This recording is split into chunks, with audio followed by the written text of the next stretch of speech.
நண்பர்கள் அனைவருக்கும் இனிய வணக்கம். மிக மிக இது ஒரு முக்கியமான ஒரு செய்தி. கட்டாயம் எல்லாரும் வீடியோவை ஸ்கிப் பண்ணாமல் தொடர்ந்து இது முழுசாக என்ன அப்படின்னு பாருங்கள், சரிங்களா? இது ரொம்ப முக்கியமான ஒரு விஷயம். நேற்று கூட நான் போட்டிருந்தேன், இந்த 69% இடஒதுக்கீடை பற்றி போயிட்டுருக்கு அப்படின்னு சொல்லிட்டு.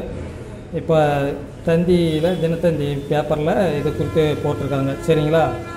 69% இடஒதுக்கீடு விவகாரம் அரசியல் சாசன அமர்வு விசாரிக்க கோரிய மனு சுப்ரீம் கோர்ட்டில் தள்ளுபடி, சரிங்களா? அந்த சுப்ரீம் கோர்ட்டில் தள்ளுபடி அப்படின்னு போட்டிருக்காங்க. அது எதிர்த்து அந்த 69% இடஒதுக்கீடை எதிர்த்து போட்டவங்க யாருன்னா சிவி காயத்ரி. சுப்ரீம் கோர்ட்டில் சிவி காயத்ரி உள்ளிட்டோர் இடையீட்டு மனுக்களை தாக்கல் செய்தனராம், சரிங்களா? அது என்ன அப்படின்னு கேட்டால், மராத்தா இடஒதுக்கீட்டுக்கு 16% இடஒதுக்கீட்டுக்கு எதிராக தாக்கல் பண்ணியிருக்கிறாங்க. அரசியல் சாசன அமர்வு வந்து விசாரிக்கணும்னு சொல்லிட்டு அது கூட தமிழக அரசு கொடுக்குற 69% இடஒதுக்கீட்டையும் சேர்த்து விசாரிக்கணும் அப்படின்னு சொல்லி எதிர்மனு தாக்கல் பண்ணியிருக்கிறாங்க, சரிங்களா? ரிட் மனுவா அது. சிவி காயத்ரி அப்படிங்கிறவங்க என்ன கேட்டிருக்காங்க அப்படின்னு சொன்னால், தமிழகத்தில் நடைமுறையில் உள்ள 69% இடஒதுக்கீடுக்கு இடைக்கால தடை விதிக்க வேண்டும். மராட்டிய மாநிலத்தில் மராத்தா சமூகத்தினருக்கு கல்வி வேலை வாய்ப்பில் 16% இடஒதுக்கீடுக்கு எதிராக தாக்கல் செய்யப்பட்ட மனுக்களை விசாரித்து வரும் அரசியல் சாசன அமர்வு இந்த வழக்கையும் சேர்த்து விசாரிக்க உத்தரவிட வேண்டும் அப்படின்னு சொல்லியிருக்கிறாங்க. இந்த இடைக்கால மனு மீதான விசாரணை சுப்ரீம் கோர்ட்டில் நீதிபதி அசோக் பூஷன் தலைமையிலான அமர்வு நேற்று வந்திருக்கு, சரிங்களா? நடைமுறைக்கு வந்திருக்குது.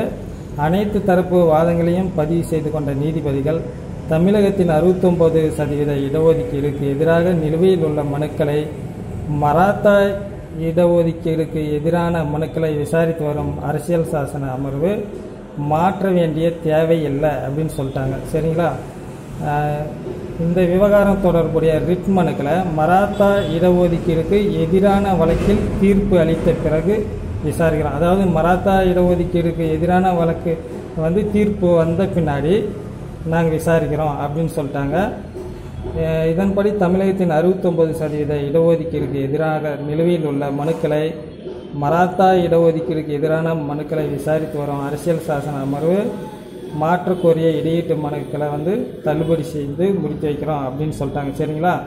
தமிழக அரசை பொறுத்த வரைக்கும் என்ன சொல்லியிருக்கு அப்படின்னு கேட்டிங்கன்னா, நாங்கள் வந்து சாதி வாரியாக முறையாக கணக்கெடுப்பு நடத்தி தான் இடஒதுக்கீடு கொடுக்குறோம். ஏற்கனவே உச்சநீதிமன்றம் தீர்ப்பு சொல்லியிருக்கு, 69% 50க்கு மேலே இடஒதுக்கீடு கொடுக்குறதா இருந்தால் நீங்கள் வந்து அந்த சாதிவாரி கணக்கெடுப்பு நடத்தி தான் கொடுக்கணும் இடஒதுக்கீடு அப்படின்னு சொல்லியிருக்காங்க. அதுபடி வந்து நாங்கள் தமிழக அரசை பொறுத்த வரைக்கும் சாதிவாரி கணக்கெடுப்பு நடத்தி தான் இடஒதுக்கீடு கொடுக்குறோம் அப்படின்னு சொல்லி விவாதம் பண்ணாங்க.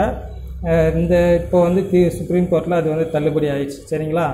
இதான் நண்பர்களே தகவல். தொடர்ந்து நம்ம சேனலை பாருங்கள், அடுத்தடுத்த உடனடி செய்திகள் வரும். இன்னும் முக்கியமான விஷயம் என்ன அப்படின்னு சொன்னால், நல்ல தகவல் வரும்போது தயவுசெய்து ஷேர் பண்ணுங்கள், அது பலருக்கு தெரியட்டும். கல்வி பயிற்சி தான், சரிங்களா? நன்றி.